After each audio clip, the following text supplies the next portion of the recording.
forgot, was it something was Escape it from Tomorrowland. yeah, Escape from Tomorrowland. That was Mm-hmm. weird. I loved it, but it was weird. But that looked like, Disneyland made in hell too. So and with that, hello everyone and welcome to the spoiler room. Thank you for venturing down the stairs, pulling up a chair, and yes, cracking your favorite drink. Tonight, I've got Dr. McGillicuddy's apple pie. I've never tried this before, so this will be a first for me. So, looking forward to it. And yes, it is another Perfect 10 special.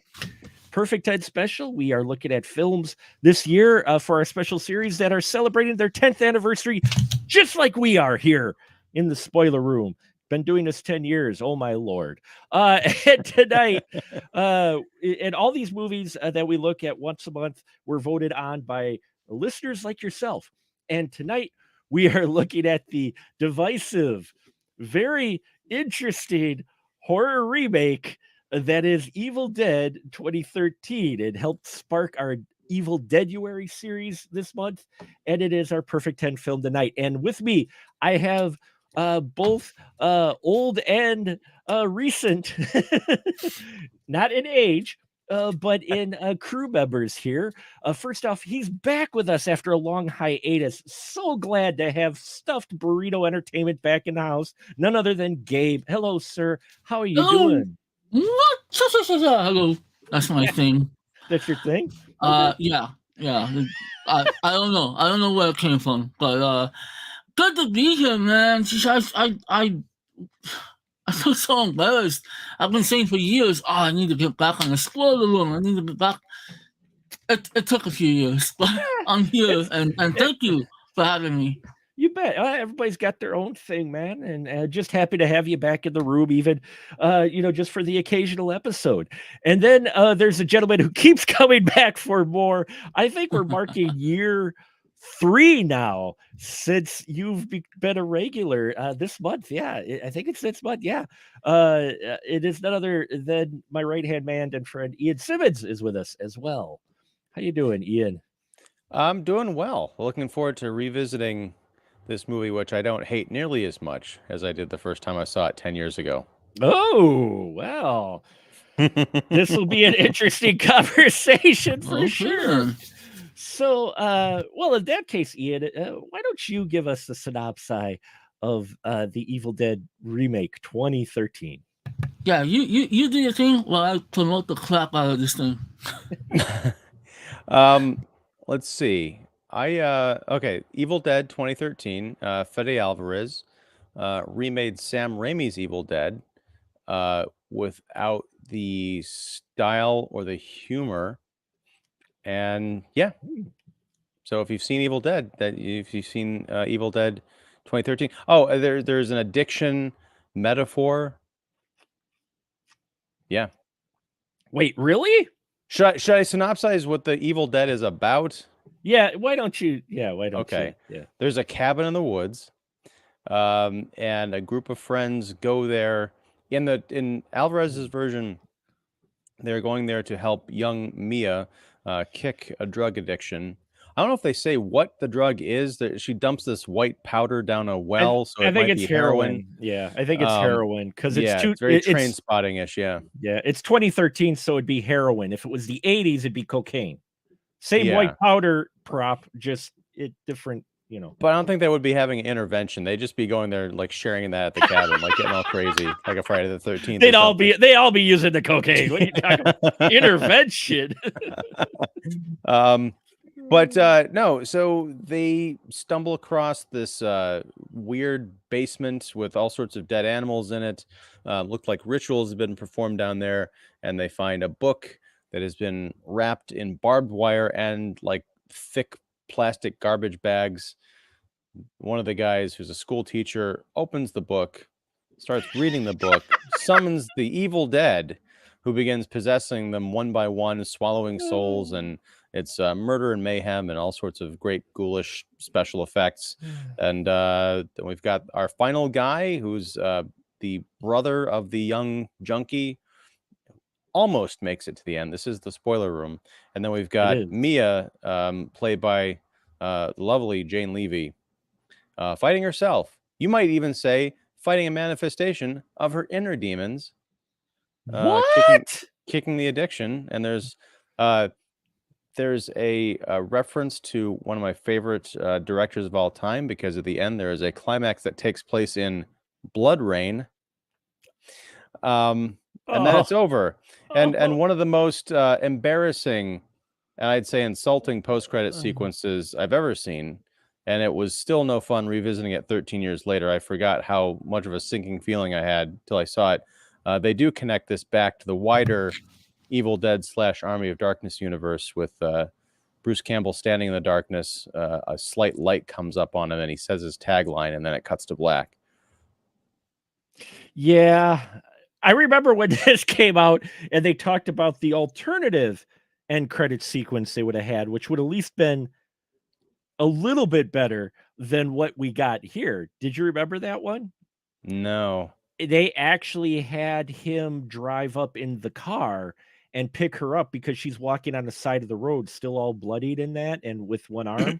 And he actually picks her up, if I remember correctly, in the alternate and sequence. But if I remember correctly, I don't not fully remembering, but I swear there was, because it was a deleted scene or it was on the internet that it played like later, a lot later after the film came out. They're like, oh, well, we had this, and everybody's like, why didn't you do that at least? But well, first of all, because it wouldn't have made sense, because the car, the Sam Raimi car, is in one of the establishing shots of the cabin. She's sitting on it when we first meet her. But no, I remember writing my review of it at the time, and I opened with how the movie should have ended, which is her, again, like long, dark road in the rain, walking to town, having survived this ordeal, and she walks into an S-Mart, and she encounters a guy working in housewares, and she collapses, and we find out, it's like behind the shoulder kind of thing, and then we pan up and we see that it's Ash.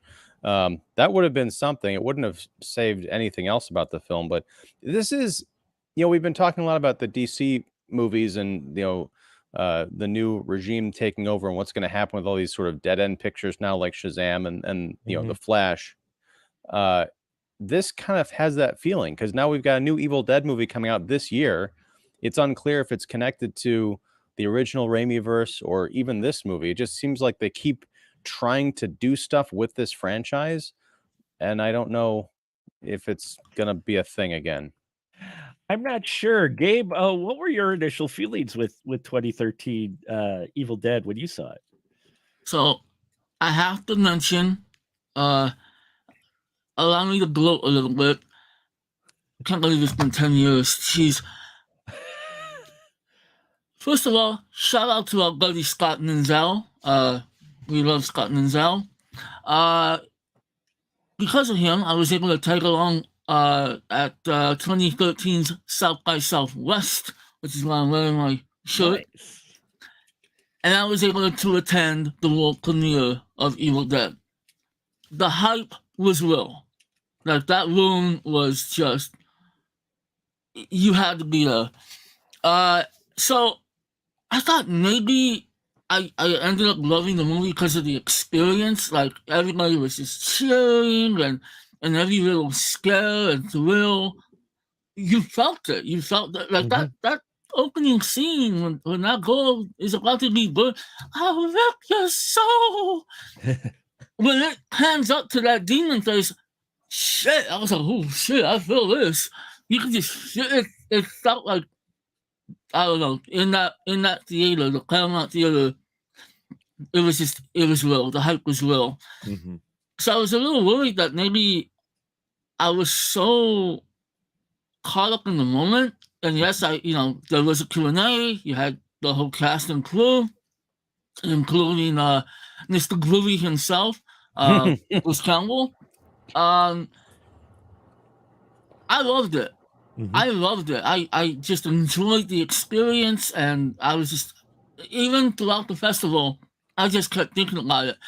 Meanwhile, Scott, and we had another guy with us, his name is Anthony. He used to be a YouTube reviewer. Right, yeah. They didn't like it. I remember when we did our initial review after the movie, I'm praising it. I'm like, oh my god, this is so intense, and they didn't like it, and I was like, what? What? So it wasn't until I saw it when it got released. What was it, April? I think it was. Yeah, Almost yeah. a month after. Yeah. That I actually confirmed. I actually love the fuck out of this movie. I love it so damn much. Awesome. And to compare, I did rewatch it, and Oh, I love. Is that a I love the steelbook? steelbook. Yep. yours Oh, is nice. Pretty yours is steelbook. shinier than mine. Oh, But look hey, at that. you have it physically. That's what's I do. precious about it. Well, But so to me, yeah, I understand what you're saying. It's humorless. There's no humor. It's the whole drug metaphor. To me, I actually like that about the movie. Even though I love the original Evil Dead and all the sequels, Only the Darkness is great. I like that it's a more serious version. To me, it feels like a genuine nightmare. Something that you just want to get away from. Even No, I felt the same way. okay, in a different way, I'm sure. But like, I don't. I'm not trying to sound all tough or nothing. I don't usually get scared with films. Maybe I'll get chills here and there. Sometimes I hesitate to rewatch this, not because I don't like it. I do like it, but again, that freaking demon bitch at the beginning, I'll rip your soul. That shit just does something to me. But I like that that it just feels like a nightmare and it's terrifying. And to me, it's just like as good of a horror film you can get these days. Because a lot of horror films are kind of tacky now, very predictable. And I don't know, I love the designs, the makeup. I have to call bullshit on the Academy. Why can't a good horror movie like this be nominated for makeup at least? They transform these characters. But yeah, like I said, I like the seriousness of it. I will say that the characters are not very deep. They lack any depth whatsoever. And the problem, I guess, that Scott had, and I understood it, was that you have movies like Cabin in the Woods already coming out. Horror movies where characters were making smart decisions, and this one just has it goes back to the dumb decision. The type of decisions that if you didn't make those decisions, you wouldn't have a movie. And Right. like first, the school teacher, why the fuck did you? If you go into a basement and there's a bunch of sacrificed animals and a book that is tied in barbed wire and it says leave this book alone, you leave that book alone. Yeah, like every page there's written like scrawled in blood, like don't read this, don't think it, don't say it. And then you turn the page, don't read this. You turn the page, stop, go back. It's almost like a scary movie parody. Yeah. Then he starts crying like, I think I did something bad. You think? So, yeah, I do love it, and like I said, I agree that it's not perfect, and it does lack depth in the characters, and yeah, a few things didn't age well, but I just love it. I get a thrill from watching it every time. And that's awesome. And as our good friend Don Shanahan would say, you like what you like. That's awesome. You can find that in this film. Rewatching this again, there are parts that I can see that work that are solid as far as the actual horror elements. Taking the story out, just looking at the horror elements, like you said, the makeup with the demons, the portrayal of that, some of those things are legit creepy. I think the problem is the first Evil Dead wasn't exactly humorous. I mean, the humor came in later, but it was meant to be a serious film too. Everybody remembers, ha ha, Ash, oh, funny. That doesn't come until Army of Darkness. No, that comes Evil Dead 2. Okay, Evil Dead 2 is when you get a lot of it. but that first Evil Dead was more of a serious film. Oh, for And real. even though those characters also make some dumb mistakes, it is the issue that I have with even still today, and it's just, I know, a generational thing. I'm an old fuck who cares what you say. Horror is a young man's game, but um for me, it's the difference in storytelling, because in Evil Dead, even though they kind of made a stupid decision, it wasn't as blatantly stupid as this one. In the other one, they find a tape and he finds a book and he plays the tape, not exactly knowing what's on it. And yes, you find a book that's written in human blood, but he's not exactly, what sparks it is the recording more so than him reading from the book. It's him Yeah. playing this tape that he found that he has no clue.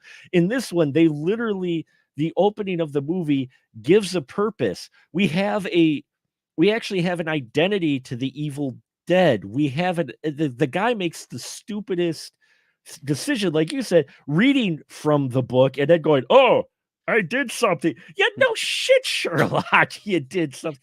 You know, but the reason it's there is to give an explanation, and it's the one hang up I have that I think that keeps me from really enjoying the film, is the fact that one of the few is they felt the need to explain things rather than leave at least a little bit of mystery. One of the things for Evil Dead for me that it was okay, you knew it was related to the book, you knew it was related to the recording, but still the evil beastie thing that was moving through the woods, you never actually had an actual like identity to it. You just knew it possessed the other people. We literally have a scene in here in the beginning where I understand they're doing an homage, but I wish they hadn't.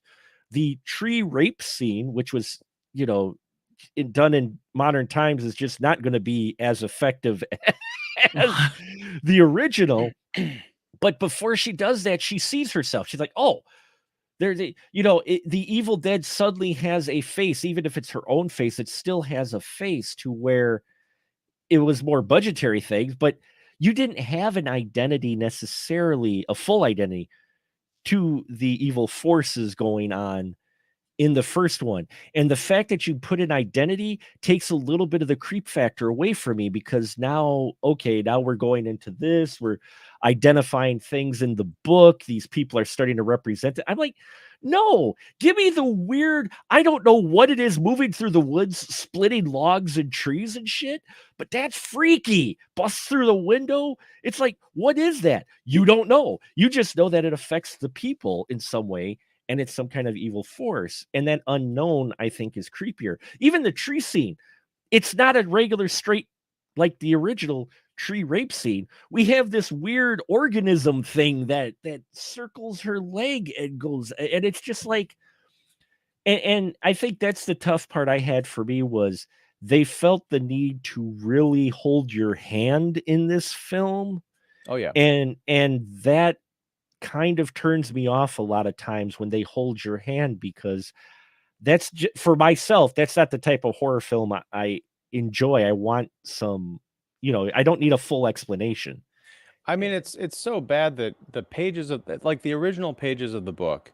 Now, I'll confess, I've seen the original Evil Dead the least out of all the Mhm. movies, partially because it freaked me out. There's that scene where the one girl, I think, gets the pencil through the ankle. Ooh, yeah. Yikes, right?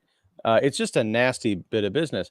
But the illustrations in the book by Tom Sullivan, they show, demons and, all sorts of weird hellish imagery. But in this movie, it's mostly just scenes of what we're about to see. There's a picture of a lady on fire. There's a picture of a lady crawling out of a lake or the ground or something. Like, it's Mhm. all telegraphed. So when I'm seeing the pictures of the book and they get these nice big close-ups of it, like, oh, this is what I'm about to see in a couple of minutes. There's no, like, they just take everything literally. And they I mentioned they don't have the humor, but they do take everything else. They've got Linda's necklace, that round necklace with the glass center. You've got Yeah. the tree rape scene. You've got the main character losing an arm. You've got the whole thing of what was it? Does that sound fine? They're taking Yeah. elements from all the other movies and just throwing them in here just as member berries. I would have been more impressed if they'd taken the Evil Dead, or the concept of it, and come up with a completely new way to tell this story in the woods. If you're not going to do Ash or an approximation of it, then tell something really new and creepy, because otherwise I'm just sitting there watching these touchstones thinking this was done better 40 years ago. Yeah, and again, I get it, and Gabe, we're not shitting on the film at all. You know, again, I found elements that the makeup effects, when you get to the creepy parts itself, like the girl cutting her face Oh, and that, you yeah. know, and the whole tongue scene, still, I'm like, yeah, when she takes the knife with the tongue, you know, there's certain aspects and scenes that I love, but overall story, it just didn't work for me. It's a hell of a special effects showcase, and It is. I like those bits that I don't recall being in the original film, like the Right. tongue with Mhm. the Knife. X-Acto blade or whatever. I want to ask a question because in preparation for this, I watched the theatrical cut because I figured, well, that's the Mhm. version we would have seen in the theaters in 2013. But there is an unrated cut that's 5 minutes longer. Is that just extra gore, or I assume you guys have seen it? Is it more different It's, story stuff, or like what's missing there? uh, Actually, I've not seen it. I looked up. I was curious to know if this was on 4K, and it is. And it says that it has a that extended cut. I'm like, damn, that's right. There is an extended cut. it So I still have to see that. So I don't know. I Yeah, I think I watched the extended cut, and it was mostly more gore in mm. it, the That's hard to imagine because man, there's more brutal. It was, you know, it's one of those where it added more brutal stuff to it, more so than anything.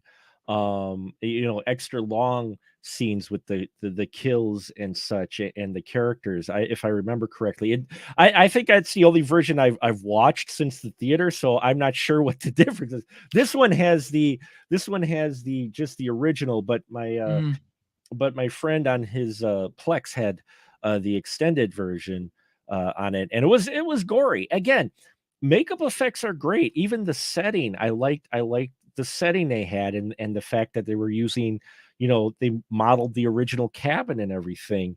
It was just, it's the same thing that they did with Poltergeist. It was like, it's a remake of the film that's trying to give homage till it's not, and it almost feels a little mean, not quite mean-spirited, but as Poltergeist, this one doesn't feel quite as mean-spirited, but at the same time, um, it also feels like, "Oh, look at how ridiculous this scene was. Well, we're just gonna play this way," when that was kind of the charm of the original, was a little bit of how ridiculous. You know, you had his girlfriend's talking head, uh, or was that in 2? that was Uh, two. oh, that's that Yeah. was true. 2, but Yeah. which was just basically the, remake of 1 kind of, in a way. But 1, you know, it's just, it's one of those things to where if you're gonna do something like this, just go new, okay? Don't try to throw so much of the homages, because all you're gonna do is make me remember the original and remember all the things I really liked about the original and all the things you're misstepping in the remake while you're trying to be the original. Y And that's sort of why I'm cautiously optimistic about, is it called Evil Dead Rise? Is that Yeah, the new yeah, one? Evil Dead Yes. Rise, yep. Because it looks like it takes place in a high rise or an apartment building of some kind involving a family, except there's deadites, moving around. At least it's a different location. I don't know how funny it's going to be because again, it looks more like this kind of serious take on the material. But yeah, it looks like it's at least different. I don't expect to see, a tree rape in the middle of a city, but you never know. You never know. You know, a eco roof maybe. We That'd be we great. They have like a rooftop arboretum and they go up there and all of a sudden the trees start true, getting right. horny. Yeah. Oh my gosh. We do have a comment here from our Facebook user who says this movie sucks.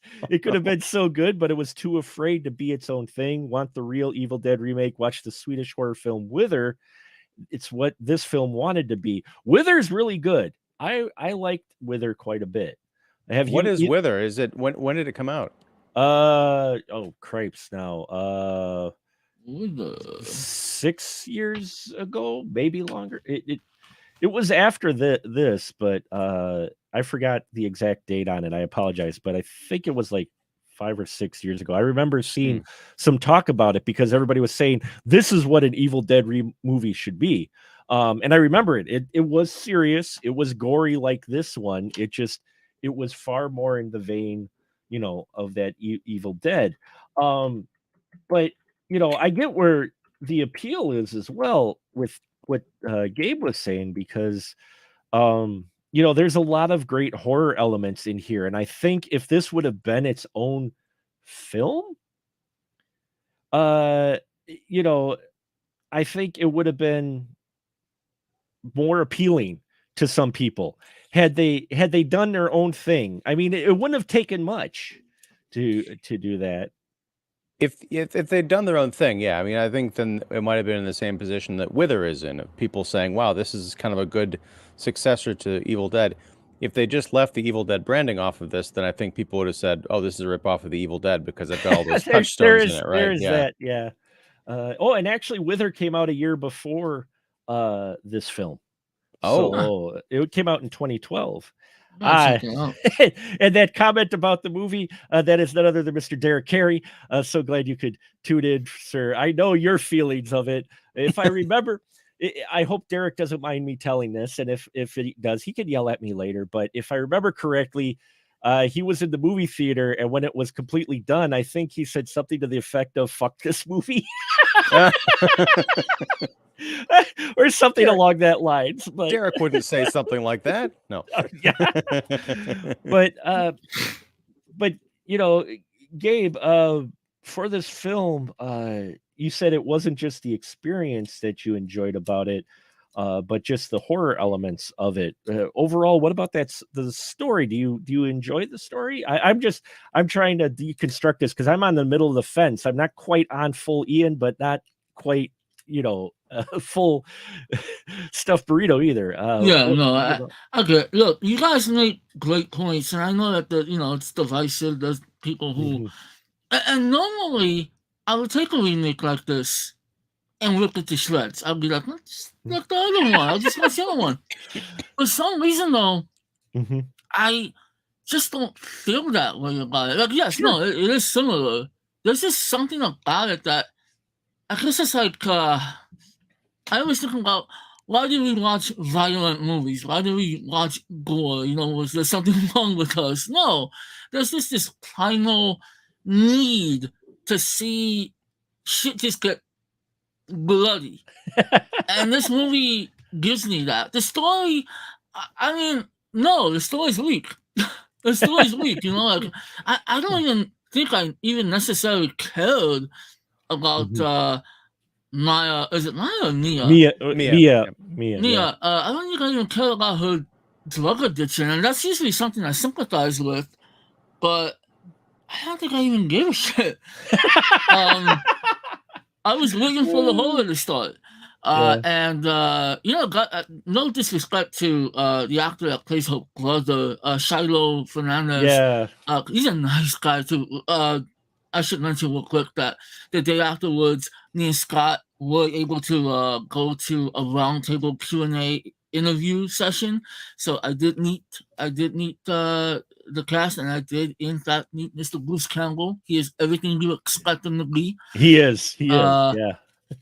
I had to send a shout out to Jessica Lucas. That woman is just fucking gorgeous. But real nice guy, Shiloh. I don't know. He's like the weakest actor in this movie to me. Even more so than, okay, maybe not like the chick that plays his girlfriend. I'm sorry, she's like nothing. There's nothing there. She's got no arc, no nothing. So yeah, like I said, weak characters, and the story wasn't very engaging. It's just the horror. It's the horror elements of it. Sure. The sound design. I love the sound design of this movie. Like when Nia they lock her up, and then she comes out with the shotgun and shoots her brother, and the doors open, and you hear the whole demonic sound of it, and you're all going to die tonight. Like, yes, I love stuff like that.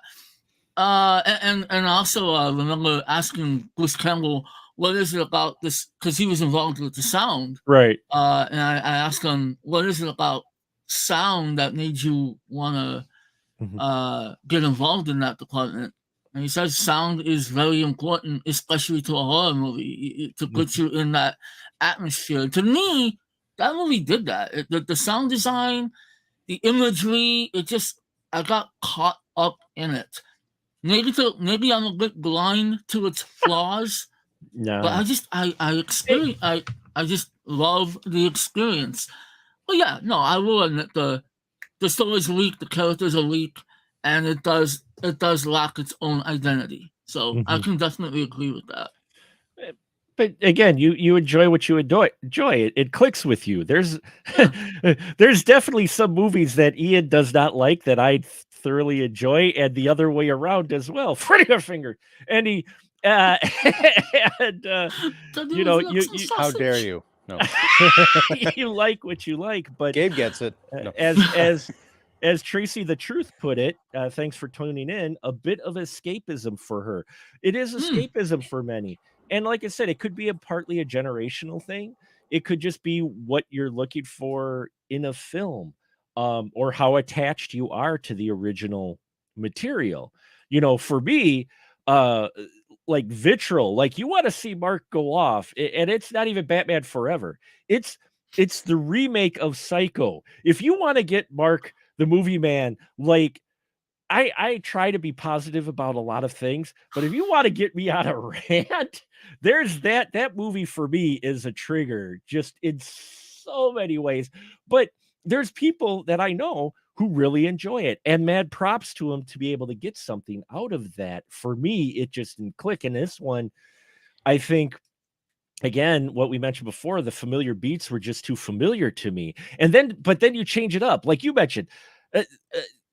David's girlfriend, Natalie, her sole purpose in life is to be the red herring, or be the diversion of she gets her arm cut off by the chainsaw versus our main character. Then you're like, oh, will our main character actually lose her arm? And oh yeah, she does actually, but in a completely different way. But she still loses her arm. You know what I mean? So they try to throw some centrifuge in there. But again, that really felt like his girlfriend's whole purpose was just so that she gets her arm cut off instead of the main character at one point. Well, on top of that, Mia at that point had been drugged up to the gills on the sedative, and then when the possession really takes full effect, I think the teacher guy was like, go get the rest of it, we got to give it to her. And someone else said, but that could put her in a coma, right? So let's just establish that she was completely narcotized. Even though she was possessed, her regular body and soul were pretty drugged up.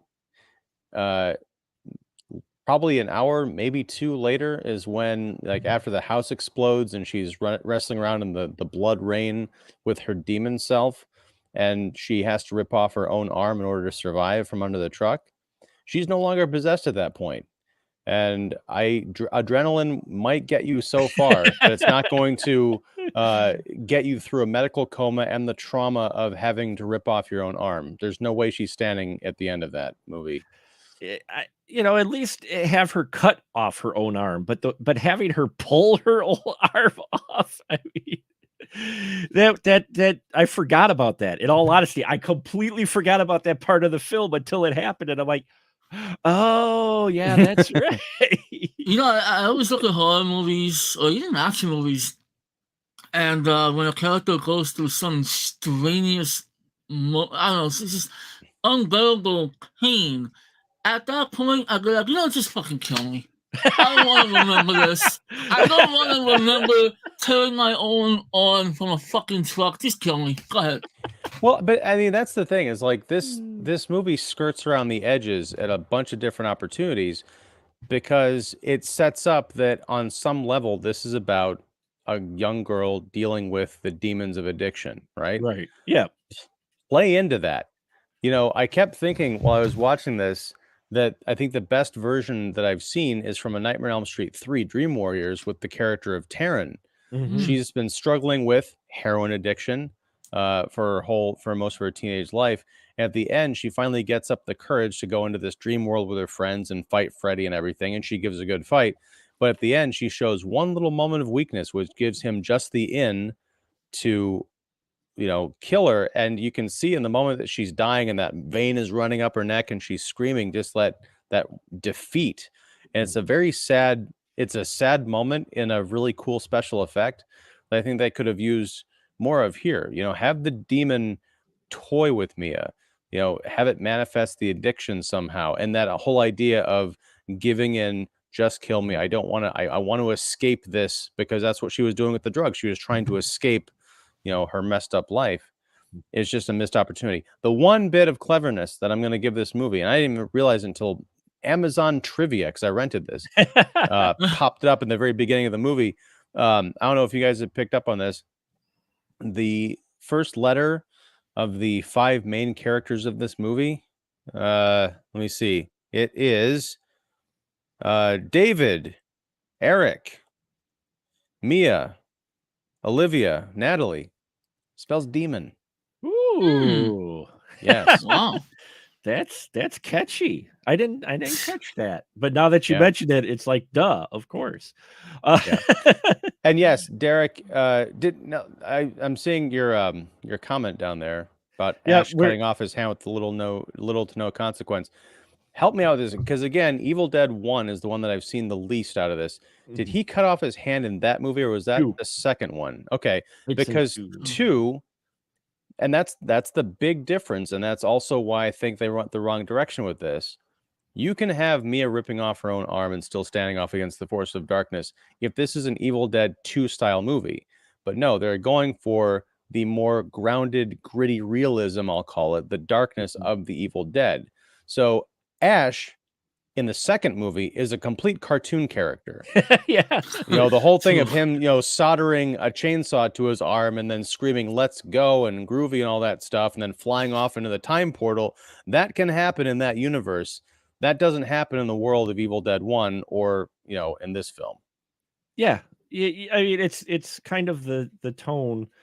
They tried to take some of the stuff that was playful in Evil Dead 2 and work it into here and try to give it a more serious angle. And Stuffed Burrito, Mr. Derek Carey does say that you do make a lot of good points, and he wish he could have distanced himself from the original. So there you go. You've actually put at least a little kernel of thought into it, and of course he also mentions. I want to be clear. I adore the original. I actually like the original more than part 2. To be honest, I love the original film. So it is kind of weird that I love this film as well. I should be on with you guys like, fuck this movie. It's the same damn thing. It just got me, man. It got me. It still does. It got you. It's one of those films, and there's nothing wrong with that at all, man. And Derek says there's blood rain, gritty, grounded in reality. That is not what I'm talking about, Derek. And I think you know that. What I'm talking because the blood rain is part of the demon manifestation, the dark powers that these real characters are going up against. Mia didn't conjure that. By that logic, the car Mia is sitting on, there's nothing to prevent it from transforming into a giant robot and stomping the evil book into ashes. No pun intended. Well, it didn't dawn on me. It bugged me the first time around. I'm like, well, how did the demon come up at the end? Because they literally, like I said, hold your hand and spell it out. I need 5 souls to come out, and I'm like, well, there's only at this point where the blood rain starts, there's only 4 dead. And then watching it a second time, like, no, they get around it because he kills Mia but brings her back, but dies. that technically counts as dead. And then I'm like sitting there going, so okay, so she's possessed, she gets buried alive, dies, and you bring her back, and the spirit's like, oh damn, I can't go back. No. I, you know what I mean? It just caught me with that. And then his buddy shows up, the school teacher who should have been the first one to get killed. Uh, Yeah. there was the other thing too. There was the conflict I think between I just want to say I yeah. think they kept him alive to put him through as much pain as possible. So Yeah. if you done shit, you were told to leave the book alone. So And he does get it pretty bad. I mean, like from Yeah. the nails and the nails, was the crowbar. through the Ugh. through the fingers and then bashed in the head repeatedly. Yeah, that guy had some stamina. that guy's like John McClane in Die Hard too. He's like the John McClane of Evil Dead. You know, and then yeah, you know what I found hilarious too though is the boyfriend. He is the weakest character, which is saying a lot out of these though, because he just leaves the dead guy. I'm like, have you not been paying attention what happens to everyone else around here? He just leaves his buddy dead, and lo and behold, his dead buddy shows up later again, you know, undead, possessed by the demon spirit. And yeah, it just caught me with his character. I'm like, of all the characters you get in this, to have him be one of the final ones, I understand because he's the brother and the connection and the whole thing. I'm like, I wish it would have been anyone else because this guy was one guy I was hoping would be the first to go because just the way he's written and everything. And then, you know, the way it was, everybody had him too was like, oh, you left. And he's the guy that abandoned Mia, who had to take care of her sick mom and left her friends and that, you know, this guy is just like, come get him, demons. Make him be the one that cuts his face off. I would have rather had the nurse, Olivia. I would have rather her be one of the final people, you know. You just wanted to keep her around longer because she's Jessica Lucas, yeah. No, yeah, exactly. Hey, that's the reason I would. I'll be honest. Not the only reason. I mean, have you seen her on Gotham? Jesus.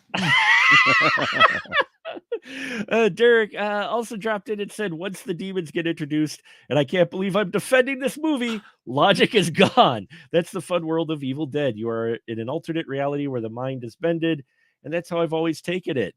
Wow, look at I agree. To me, it's like I don't know. I don't put a lot when you can have a smart horror film and do some really creative things.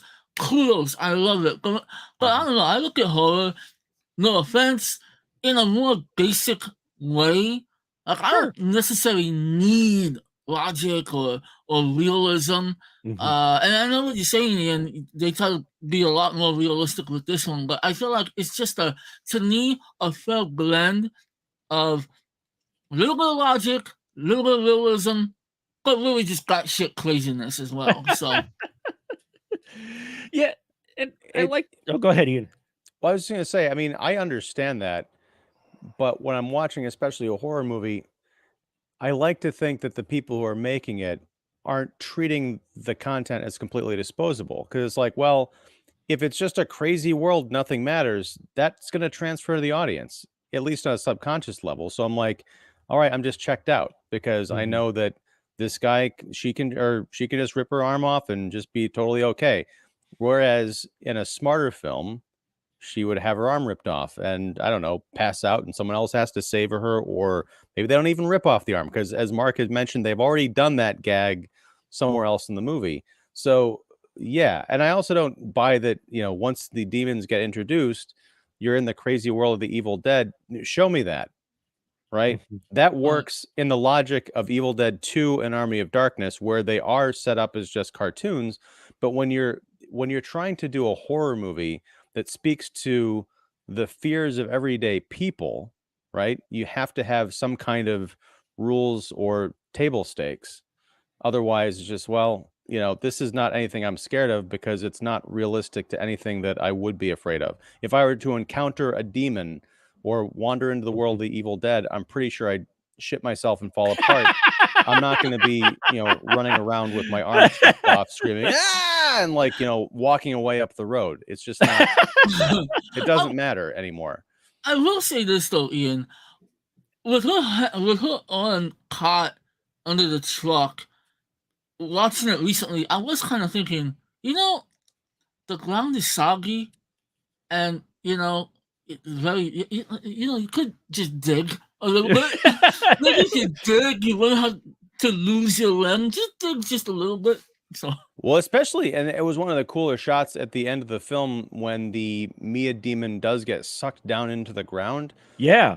To your Oh, point, yeah. it's almost just like pudding, like the grass and the mud and the body just going like right down. So I hadn't thought about that, but yeah, it's just like, it just do the quicksand effect, just like drag your arm down and then scoot it out a bit and you'll be fine. Yeah, it wasn't like it was hard ground that it was under. It was pretty soggy, full of the wet blood that was raining down. Which I remember that was one of the big hooks that they were pushing this, right? Was the sheer volume of blood that they had used in this one, the most ever or something. Or it was one of those where it was like, they used quite a bit. And I was impressed by that. One of the things I was happy with is at least that they left it rated R. In a world of PG-13, they could have easily cut this down to be a PG-13 remake.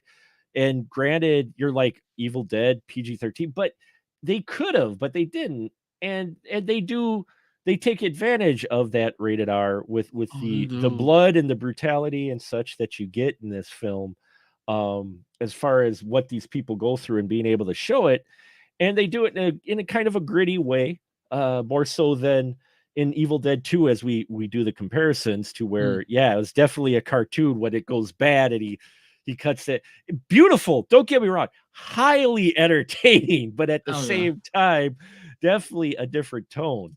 Mr. Derek Carey says, rewatch the original Evil Dead. His entire world gets twisted once the demons are unleashed. The demons don't just possess the flesh. They are a physical threat. They corrupt the mind, making the world around them also a threat. I don't quite understand what that means, though.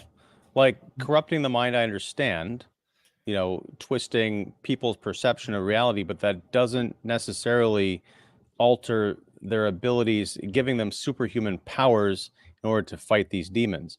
Now, when the demons possess people, yes, their bodies get horribly deformed and twisted. And at one point, the one guy, after the demon leaves his body, you can see the after effects of it. I think he's lying on the couch or something. He's bleeding. He's got sores and everything on him.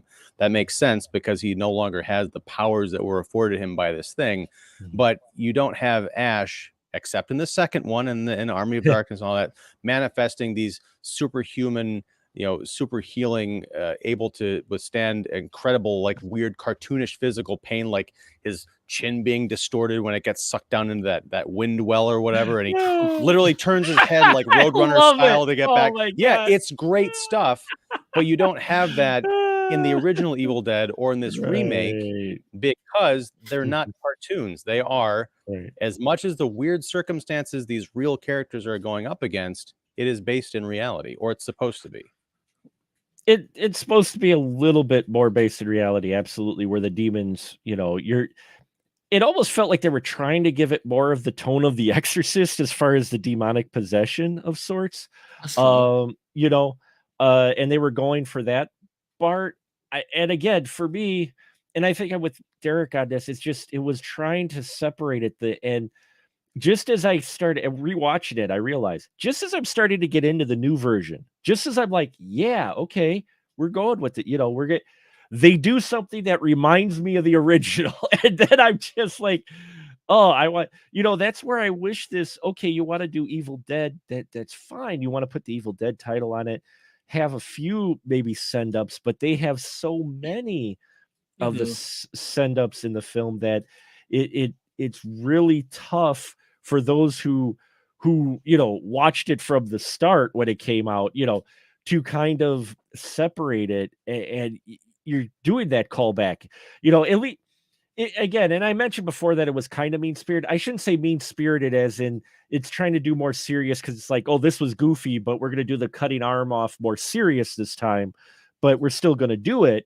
Part of the appeal with the hand being cut off was the gimmick, was the joke, the jokiness of Bruce Campbell. At least it wasn't as mean-spirited as, say, the remake to Poltergeist, which one, it was just, it literally spit in the face of the original with one of the jokes that they have in it, that if there was any type of appeal to that film, completely lost me when they joked about it being on an Indian burial ground or whatever. Oh, at least we did bury it on a, build these on an Indian burial ground. Like a direct, like, dig at the original. At least we don't get that here. But at the same time, it's like, yeah, we're going to take the goofy stuff and try to make it serious, not realizing a lot of the parts of the,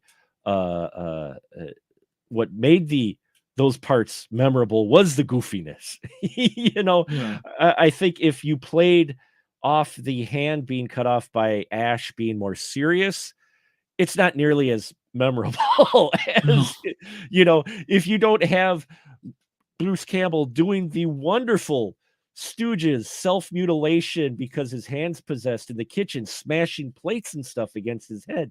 If you don't play it, if he doesn't play it like he plays it in Evil Dead 2, it's not as memorable in a way, Mhm. Well, what's weird about Evil Dead 2 is that Raimi played with the comedy and also the madness of it.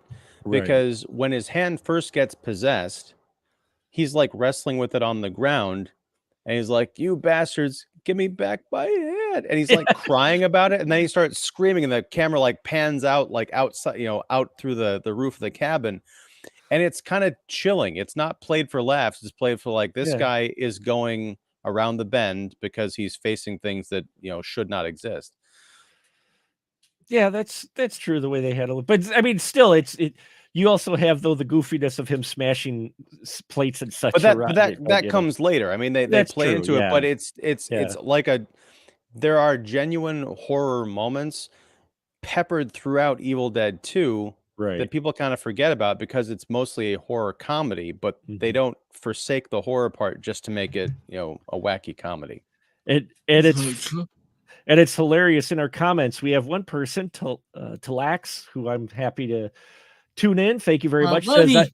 I've only ever seen Army of Darkness, which is a Yep. lot of people. And then Derek said that he said his partner has never seen Army of Darkness. I love this, that we That get, is an opportunity and a half. Mm. That's going to be so much fun. and Yep. Talix also said that scene where the coffins are popping up out of the groundwater in the first Poltergeist was awesome. It was, among a lot of things. And we will not get into debate of who directed that film. But back to Evil Dead remake. There are on the rewatch, there are a lot of elements I like, but I realized again what it was about this film that didn't appeal to me was the fact of the too many throwbacks to the original. I know it's a remake, but at the same time, I'm like, okay, give me something new. And there's glimpses of something new, but they keep falling back to the original concepts, and I'm just like, okay, then why did you really make this? That's one of the things with the remakes is when I'm watching it, I'm like, okay, are you bringing something new to the table? Is there a reason why we're actually remaking this? Or are you just going to just give me, rehash of the original enough to make me want to go watch the original? Well, I think I feel go ahead, like sorry. Go ahead, I Gabe. feel like again, I adore the original, and it's so gross. It is a gross movie. I will not eat while watching it. Yeah. But I think that maybe they worry that some audiences just will not. The effects are a little dated. I think they look great, but to some, I know it's no excuse to remake anything. I think that you should watch movies of the past and appreciate the cheesy special effects. But I feel like I don't know with the Evil Dead, there's something I guess lacking in terms of to some people, uh, lacking in terms of like really just grit. Mhm. Not me. I appreciate that movie, but I think they were just really trying to just go. I don't know the word to use, but they were just really trying to be as dark Mhm. as possible with the cinematography and the camera techniques. just they were trying to take advantage of all the modern magic of filmmaking today that Evil Dead maybe lacks for some people. I don't know. I'm just trying to justify the movie's existence. I'm not gonna lie. No, you I don't just have love to. it so much. You don't have to But justify your love at all yeah, for it, Gabe. but You enjoy it. That's one thing I will say. yeah, I give mad props for being a 2013 film, especially horror film. They do have an inordinate amount of practical effects that you wouldn't expect. I mean, there's digital effects as well, but there are the practical makeup effects that they put in here and that actually are really solid and were surprising when I watched this how much practical they actually used in this film, or if there is some CGI, it's covered fairly well. I mean, it still shows it in spots, but overall, I was impressed by how much practical they tried to use with it in this film. I think honestly that's something when I saw this in 2013 really started me off on the wrong foot is the opening, not the opening shot, but the opening scene involving the Her young lady getting who's catch fire, yeah, yeah, that's all CGI. And I'm yeah. thinking, really, you couldn't just set a dummy on fire and shoot it from a certain angle to get that effect. Or if you're going to invest in that CGI, just take some more time or money or whatever you have to do. Because I'm like 3 minutes into this thing, I'm like, no, no, the crappy rubber puppets. I'm calling them crappy rubber puppets because Evil Dead and Evil Dead 2 are low budget movies made by these Midwestern kids running around the woods and being like, how can we scare the hell out of people or make them laugh in ways that are really inventive? And now it's nothing against Fede Alvarez, but this is like a big studio. It's Ghost House Pictures and whoever else produced this thing with all the money in the world comparatively, and it kind of shows. Like they don't have to. It's gonna sound Get mean, but they don't have creative. to. They don't have to work for anything. It's like, They yeah, we'll just do it in CGI. Whatever. They don't have to do it creatively. If it was a lower budget, you'd have a shitty dummy. Mad props to Derek. Shout out to Shitty Dummy. They would have set a shitty dummy on fire from the background, and then you do a cut up closely where she says, well, she's going to swallow their souls or whatever.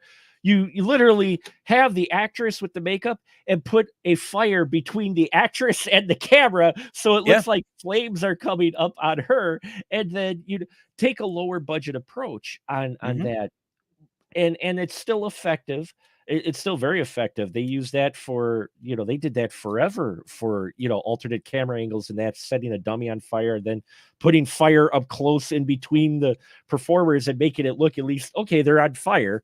But the CGI fire on her looks all right for 2013, but it's still, it is still CGI. You're just like, oh, they could have did that a number of other ways. And it's tough when you have that. At least you get more practical later on in the film, but that shot right there, it was kind of tough with it being it the sticks opening. out.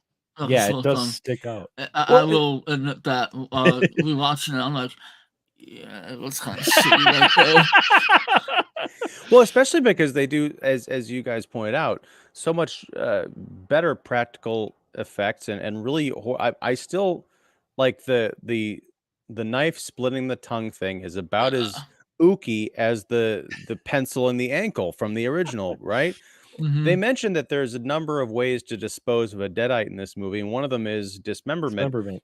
Open up the movie instead of the fire. I understand it's a big, spectacular way to open your movie, but have the body be dismembered because you can do that all practical. Maybe you just have the head, like the severed head on the ground, like tormenting and taunting, kind of like you mentioned Sin City, or someone mentioned Sin City recently, with Elijah Wood. Remember when he got dismembered and it's just the head kind of like staring off like in the distance. He never cried or never screamed. There's ways around this stuff. There were ways around it. That's the thing, is there were some opportunities here as well. I think that you could see where they were like almost there, but they chose a different route, and it would have been probably a little better. And Derek Carey weighs in on his ratings, if you mind, folks. He says Evil Dead 4 out of 5 Draculas, Evil Dead 2 5 out of 5 Draculas, Army of Darkness 4.5 out of 5 Draculas, Evil Dead 2013 2 out of 5 Draculas, and Ash versus Evil Dead 3.5 out of 5 Draculas. That show was great. That show was a lot of fun. Oh my god. I only saw the first couple episodes of that, and I thought it was great. I actually have it on the DVD, and I got to go back and revisit it because, yeah, I thought that was a neat, fresh approach to this idea and these characters. Like, bring them out of the cabin in the woods and put them in the real world and have all sorts of crazy shit go on, and let Bruce Campbell, Bruce Campbell. Yeah. And that's what they do with the show. And Derek said that the trailer for the new movie didn't do much for him. He hopes it's okay. And yeah, just hope it's okay. It looks kind of got some creepy moments. Looks like they're trying to do a lot of practical effects in there, which is now a gimmick in itself for today. And of course, Derek says shitty dummies for life. Absolutely. And that opening of this movie sucks so bad. Just cut it out. And see, that's the thing. And I think that ultimately, circling it back around to what I started this by saying, is that opening scene is not really needed at all. It doesn't, all it does is give you some kind of reason for the wild shit happening ahead of time, or give you a little bit of explanation more so of what this book is and what's going on there. You cut that opening scene and you have these folks just find dead cats hanging in the basement. Far more interesting. Find a book with wrapped in barbed wire. You don't know what it is. I mean, the audience knows what it is, but still, you suspect you know what it is, but at least it leaves a little bit more of the mystery by having that opening scene. And even them talking about, oh, well, you killed your mother, and I was just waiting for her to say, your mother sucks cocks in hell. Literally the way they were playing that, if you cut that opening scene out, at least you leave a little mystery for maybe those who haven't seen it, to add a little extra unknown, which is always adds that creep factor. But by having kind of a purpose of what this book is and does, takes a little bit of that away for some of us. At least for me, I like a little bit of unknown. Not saying you can't have some explanation, but the amount of time that we spend in the beginning with the ritual and the book and everything, you piece together pretty quick what this thing is. So by the time you get to the young kids getting possessed, you already kind of know what it is. You're like, oh, okay.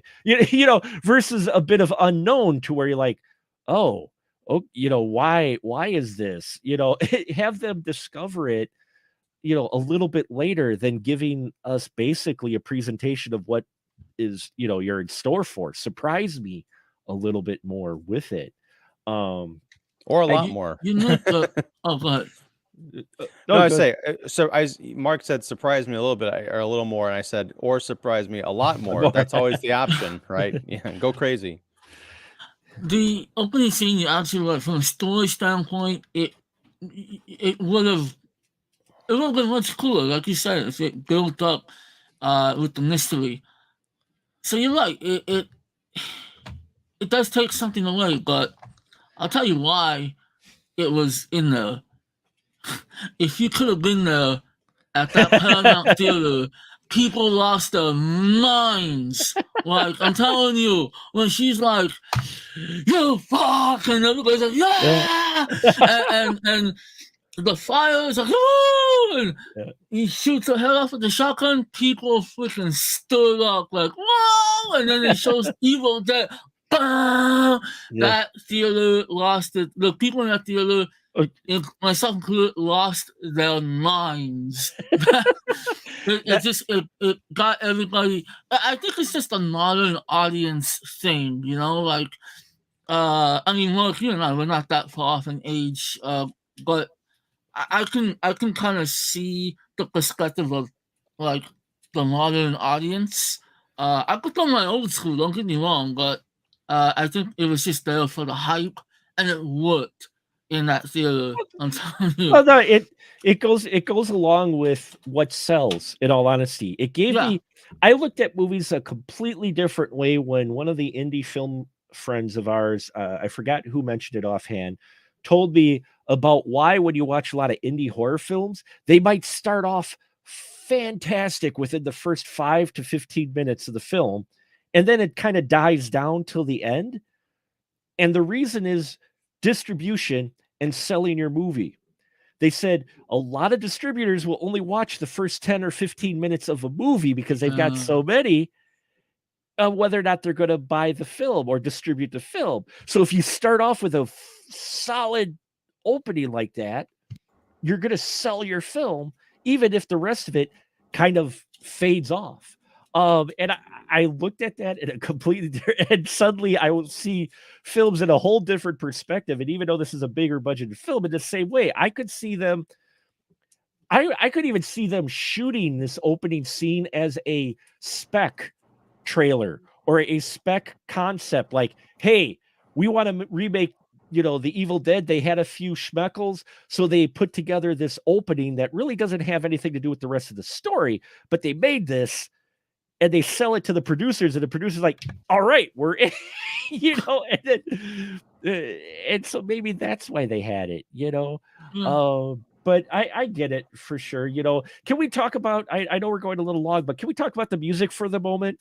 Oh, The music, I forgot about the music until I listened to it, and then I'm like, did they just use alien music as a temp score and forgot to fill in some parts? Because the first half of this score is literally instrumentation, and even some of the music feels like it was ripped from Aliens. Like I'm like, where's James Horner's credit on this? And then the second half, we get into this music, and then they work this like air horn thing into the music, which just, I'm like, what are you doing? Why is that there? Why? Hans Zimmer and The Dark Knight. This is still in the aftermath of that. Wow. Like, how can we get our own version of wow? We'll do it. Yeah, no. No, it's more like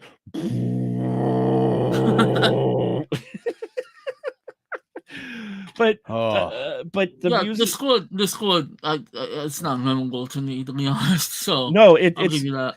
It's not. But the parts that did stood out that I recognized, I'm like, oh, is that an Alien score? And then I look and listen and go, no, but it's really damn close. So I think we'll wrap it up here. Evil Dead 2013. Final thoughts. Ian, you can go first. Your final thought with Evil Dead 2013, revisiting it. I was livid when I saw it in 2013. Watching it again, I'm like, I can finally kind of put this to rest. I've watched it again. It's more mildly annoying than it is enervating. So yeah, and I think 99% of the reason that I was able to make it through this movie again is Jane Levy. I think she's just a great, a fun actress, even when she's doing a not fun part. I mean, you guys talked about like, where's the Oscar for the makeup? I mean, she's really good in this movie. She is. She does a good freak out. She does a good possessed version of herself. She does a good like withdrawing from smack. Do a movie with Jane Levy and Mia Goth playing sisters, and it'll break all the art house records. In fact, have Maxine meet up with. It'd be an older Maxine meets up with the girl from Evil Dead, and they pair. You're fucking onto something. I love it. Take notes. What about you, sir? Gabe, Mr. Stuffed Burrito, what is your final thought with the Evil Dead 2013? You convinced me, guys. I hate this movie. Fuck this movie. No, come on. No. No. Listen, I've seen it quite a few times, and like I said, seeing it at its premiere at South by Southwest was an incredible experience. And for some reason, watching it again in a standard theater, watching it at home on Blu-ray, the experience just sticks with me. The fun factor, the nightmarish torment that these characters go through, despite the fact that the characters are not particularly well written, I still feel bad for them in many cases. Jane Levy is fantastic in this movie, and she's kind of nice. Meeting her, I'm not gonna lie, she's a bit more snooty than everyone else. Everyone else is really great. But I remember asking her, what did it look like when you had the makeup on and you saw yourself. She's oh, it was terrifying. I didn't recognize myself. So I think that's a testament to the makeup to completely transform you, and that's what I love about it. I love the effects and the horror factor. Yes, the story it's lacking, and you guys are absolutely right. It does put a little too much homage in the to the original. But to me, it just works. It works every time I watch it. Every time I want to just escape into something just vile and gross, I get a kick out of it, and I think I'll be watching it for years. And to me, I also, I mean, I can't look at it as a standalone film necessarily because of how much it borrows from the original, but it just feels like its own thing, in my opinion. So, yeah, I like this movie, and And Derek Carey says stuffed burrito summary 5 out of 5 Draculas. There you go. Nothing but love. He also said that Mia Goth, Maxine and Mia meet up and they go into the infinity pool and replicate themselves. So there you go. For me, watching it again, I didn't have quite as a response as what I think when I originally watched it. I didn't check back. I can do that now because I've been so old. I could have looked back at my review of it. I didn't. But I remember enjoying parts of it. But again, yeah, it's tough because there's another film that was a horror remake because that's on that upswing, The Crazies. If you've ever seen The Crazies, for me, that's one of the bars for a horror remake because they managed to take the same concept of the original. And if you look at the original, it was made out of low budget. And even though it's good, it's told a lot from the perspective of like a couple rooms and a couple, they're as far as visually goes, it's very kind of stunted. And they took the scope of that, still kept the same story. And outside of the last 5 minutes, I love The Crazies and the remake because it still felt like the original. They had just enough homage scenes that were familiar enough to go, okay, but it still was on its own. And for me with this one, again, I think for me personally, I would have enjoyed it more had it not done so many callbacks to, so many callbacks to the original. Yeah, and Mr. Derek Carey's right. Top tier remakes for sure are The Thing, Crazies, and The Fly. Cronenberg's The Fly, for crying out loud, is definitely its own beast, yet still same concept. And I think there was opportunity here, and they did try a little bit. I think they just tried too hard to throw back to the it's not as bad as Texas Chainsaw, which I bought for 50 cents, so I don't feel so bad. But Texas Chainsaw, where they touted to the fans, oh, we're gonna go back to the house and we're gonna have the family, and we watched it, we like, what the fuck is this? Who are these people? Why, so yeah, but thank you, gentlemen, very much for this discussion. Now it is a Perfect 10 special, which means we have to go to the Wheel of Random. What? The Wheel of Random, everybody. It is how we are going to decide what next month's Perfect 10 film is. And granted, my math is off. I actually had 13 films picked this month, so we might have to do this twice. I know, my math, COVID brain still. 6 months later, COVID brain. But any case, we're still going to do them all because people voted on them. But here we are, the Wheel of Random. So take bets. What do you think it's going to land on? Gabe, what do you think it's going to land on?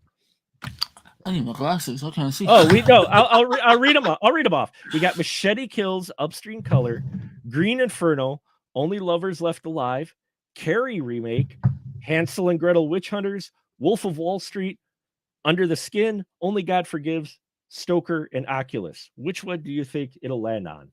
I think Green Inferno. I'm feeling Green Inferno. Yeah. And I ask you because your Oscar picks and Tony's Oscar picks, both of you, I admire you guys, how you pick them. It's crazy how accurate you are with them. So you may be right. Ian, what do you think it's going to be on?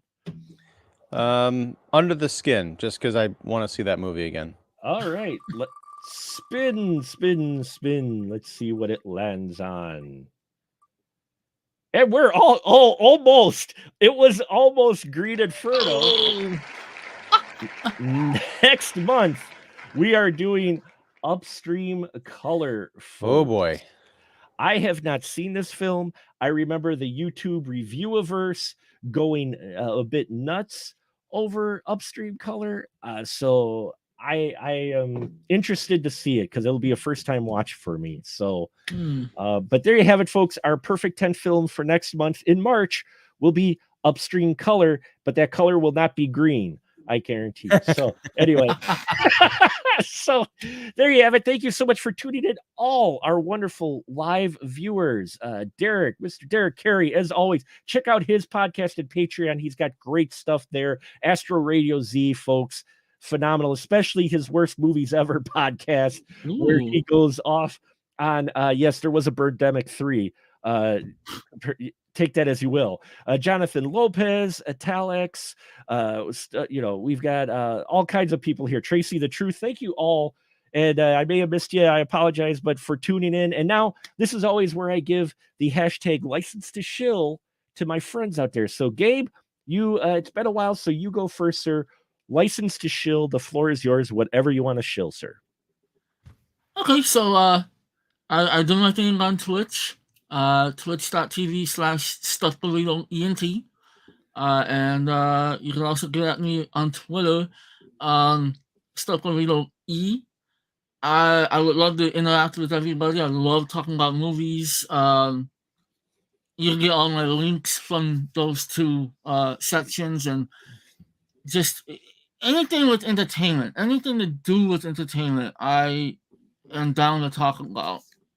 But that's why if you watch me on Twitch, I'll be gaming, or sometimes I'll just be talking about films and TV shows. That's pretty much all I got to say. Just get at me and let's chat. Awesome. All great stuff, folks. Check it out. And if you're a gamer out there, definitely want to check out his Twitch stream. I may go back one day so I can embarrass myself because of my Fortnite play. So when I'm not in a lobby full of bots, then I'm good. But humans is another question. Anyway, Mr. Ian Simmons, floor is yours, sir. Well, thank you. I'm Ian Simmons. I run Kicking the Seat, which you can find at kickseat.com. Also, if you go to YouTube, I'm on YouTube at Kicking the Seat.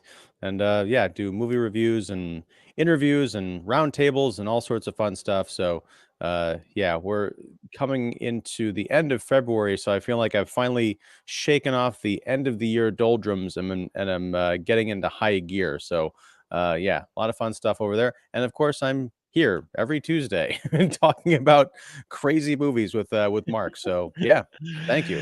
Yes, this is next week, though, folks. Just to make a note for those who may care on the live stream, that next week will be our last Tuesday show.